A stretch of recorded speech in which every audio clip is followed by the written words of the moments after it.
ბატონო ალექსანდრე, ჩემმა მეუღლემ მოგმართა თხოვნით, რომ მოგექციათ ჩვენზე ყურადღება და დაგხმარებოდით კომპენსაციით, მაგრამ თქვენ არ ისურვეთ დახმარება მიმართეთო კლინიკის ადმინისტრაციას. მე რაშვაში ვარო.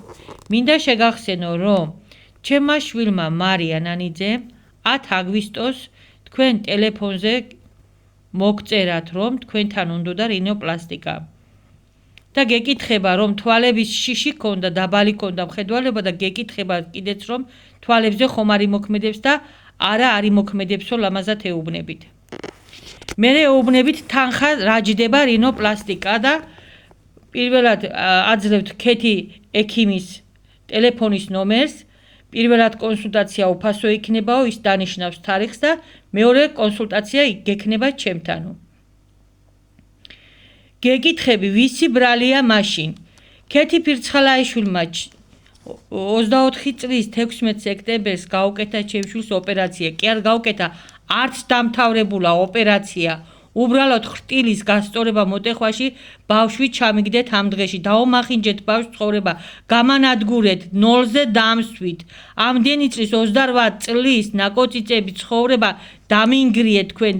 და თქვენ ლამაზად ბალიშზე უნდა იძინოთ და მე შვილი ამ დღეში ჩამიგდეთ. ჩემ შვილს მომავალი დაუნგრიეთ.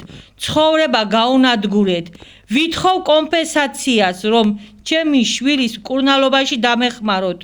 მე არაფრის გამო არაფერი არ მჭირდა ჩემს ცხოვრებას. ჩვეულებრივი ოჯახი ვიყავით. მიყვებოდით ცხოვრებას, არც ძალიან ფუფუნებაში ცხოვრობდით, მაგრამ არც არაფერი გვაკლდა და 0-ზე დამსვით. ვყიდი ყველაფერს, არაფერი აღარ გამაჩნია, რომ შვილს მივხედო და მკურნალობა სახლში გაუგრძელო. დრო სჭირდება ჩემ შვილს. პროფესორმა 1500 დღე მითხრა. 1500 დღეს ეს ბავშვი ასე როგორ შევინახო, გეკითხებით. ვითხოვ კომპენსაციას, რომ ჩემ შვილს ვუმკურნალო ნორმალურად, რომ ფეხზე დავაყენო მაინც, არ ვიცი, კიდე რანაირად გამოვა ჩემი შვილი. გამოდით კონტაქტზე, გირჩევთ, რომ გამოხვიდეთ კონტაქტზე და გვეპატრონოთ. კომპენსაციას ვითხოვ ჩემი შვილის, ჩემი ქმრის მთელი ოჯახი გაგვანადგურეთ, თაგვზე დაგვამხეთ ყველაფერი.